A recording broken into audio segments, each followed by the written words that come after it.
દેખાય છે આખો, મતલબ શું, જે ડાયરેક્શનમાં એનું ઓસિલેશન છે એનાથી પરપેન્ડિક્યુલર ડાયરેક્શનમાં એને ઓબ્ઝર્વ કરીને એનું રેડિયેશન કેવું હોય, મેક્સિમમ. હવે મને આ રીતના ઓસિલેટ કરો તો તમને શું દેખાય, એક જ પોઈન્ટ દેખાય, આખો પાત્ર દેખાતો નથી. એટલે જે ડાયરેક્શનમાં એ ઓસિલેટ થતું છે એને પેરેલલ ઓબ્ઝર્વ કરીએ તો એની ઇન્ટેન્સિટી કેવી થવી જોઈએ, મિનિમમ.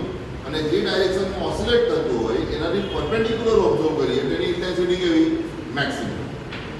ચાલો લાઇટની ઇન્ટેન્સિટી પર ફોકસ કરજો. દેખાય છે બધાને?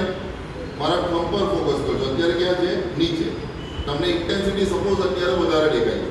મતલબ શું છે કે જે ડાયરેક્શનમાં ઓસિલેટ કરે છે એનાથી પરપેન્ડિક્યુલર આપણે એને ઓબ્ઝર્વ કરીએ. તો હું આને રોટેટ કરું 90 ડિગ્રી, ઇન્ટેન્સિટી શું થઈ ગઈ, ઘટી ગઈ. મતલબ શું છે કે અત્યારે લાઇટમાં ઇલેક્ટ્રિક ફિલ્ડ વેક્ટર આપણી સાથે કેવું ઓસિલેટ થાય છે, પેરેલલ ઓસિલેટ થાય છે.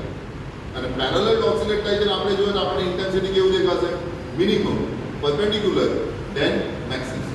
એટલે મને એટલું તો ખબર પડે કે આ લેઝર લાઇટનો